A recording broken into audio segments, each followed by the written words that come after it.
Smiling Garden. My name is John and I'll be your host today. I'm filming inside today. Probably going to be a very messy filming here because what I'm filming is repotting, but it's raining outside. Right now we have 2 days of rain and it's been quite sunny lately.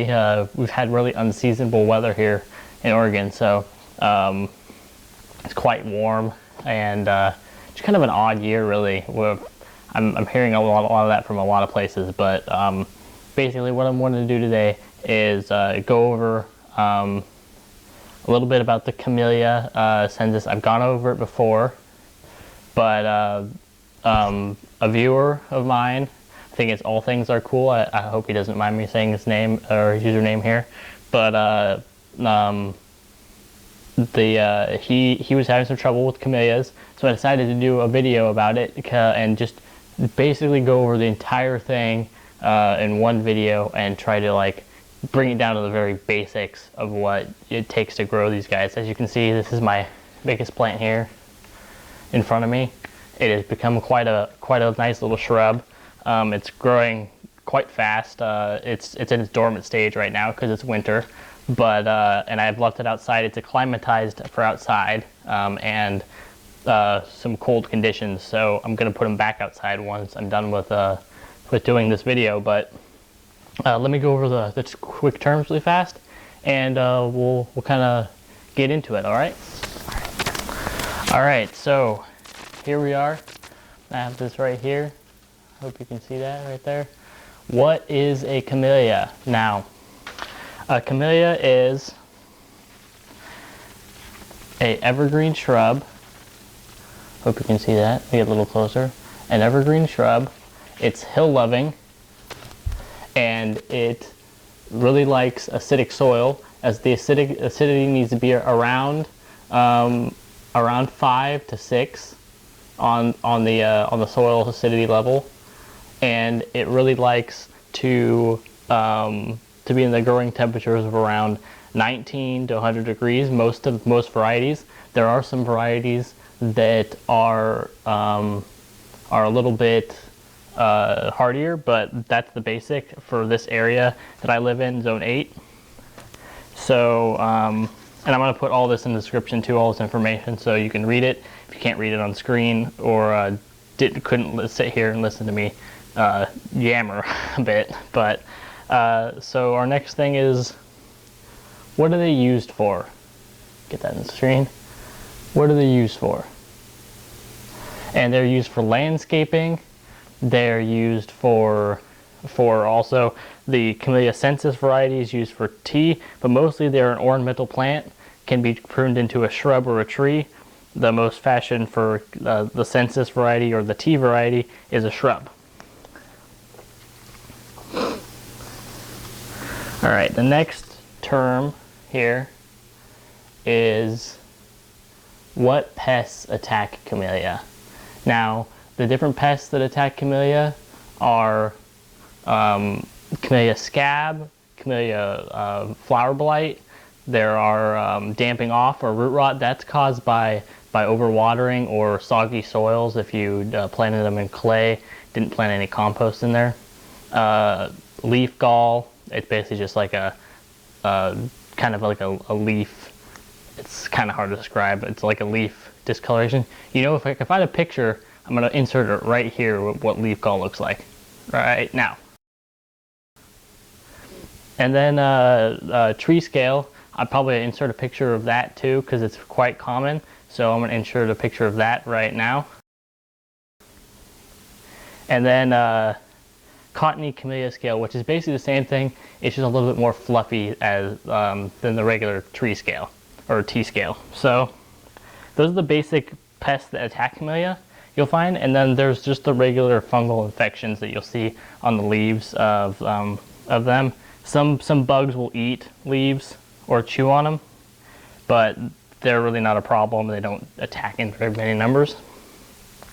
So here's the next term, other growing conditions. Now, they love to be planted in well-drained soil. You need to plant them in compost that maybe has some perlite in it or vermiculite. That is a must. Also, get closer here, you can see. Also that they should be planted on in 40% shade, or they should be planted on an east side of the house, because the sun rises in the east and sets in the west. So it would like morning sun and afternoon shade is the best for a camellia plant, pretty much all varieties. And then it should be fertilized in the spring. It also should be fertilized in the summer and fall. So that's a basic of taking care of them. This is the mix I'm going to be using for fertilizer. This is Pet Safe, People Safe, Dr. Earth. I featured this on my channel before. It's really good stuff. I stopped using it mostly because I switched to a chicken compost for my garden practice, because it's cheaper and you get it in a bigger quantity, and it also provides pretty much the same results when it comes to yields. But this is specially made for camellias, azaleas, rhododendrons fertilizer. These are all acidic loving plants: camellias, rhododendrons, and azaleas. So that's what I'm going to use, and I believe it says to use it you can use it as a tea during the season, which I might do for fertilizing, but you can also use it for container plants. You want to sprinkle 1/2 cup per 5-gallon container. So basically I'm going to be sprinkling 1/2 cup in here while I plant, and it'll be good to go for the spring. So basically you can see this mix here. It's very gritty, very loose, and just kind of falls apart. There's a lot of perlite in it. You can see the white chunks in there, and I have a bag of perlite right here. I can kind of show you what perlite looks like. That's what perlite looks like there. So it's just white. Throw that in there, mix it up.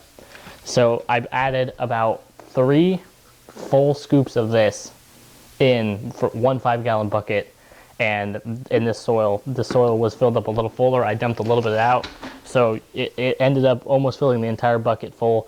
You can then split it up into two buckets and then plant in it, or use the stuff you took off for the top dressing and around the sides, and then I'll fill the entire bucket. But this is basically it.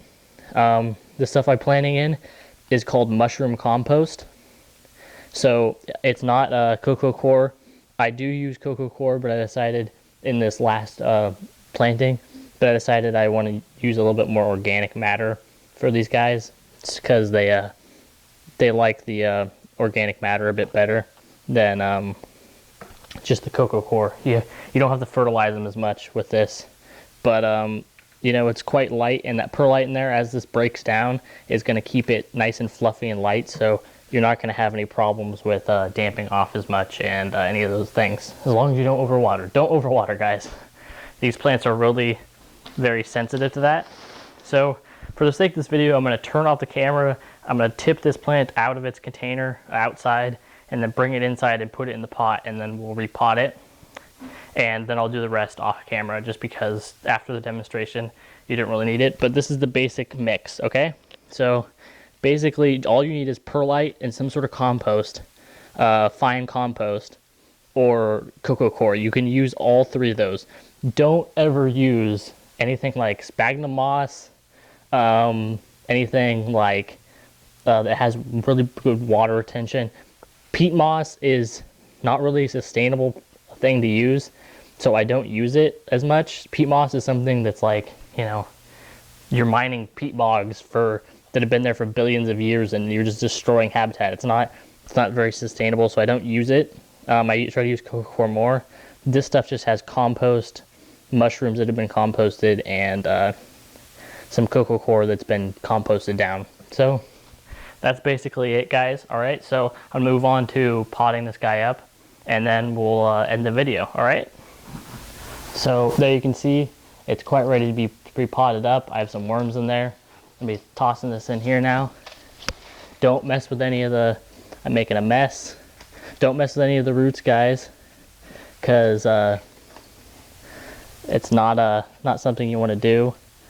They don't need the roots messed with. Just kind of throw them in the planting hole, and off you go. Okay, I'm gonna grab the bucket outside, that has the rest of the compost in it. And you just want to top dress around the sides into the bucket. I have a shop vac for this reason, that I'm making a giant mess on the ground.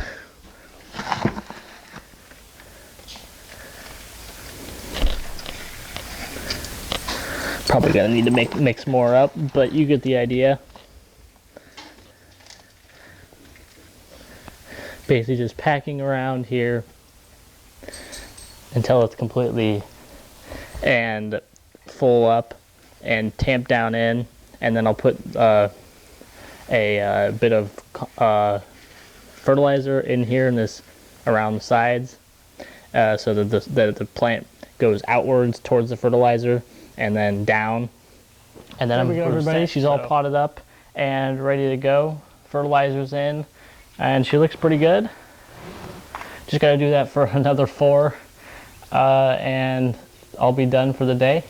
Anyway, thanks for watching. I hope you found this video helpful, and for your camellia planting adventure or anything. And I hope you like, comment, subscribe. Thanks for watching, everybody. Bye.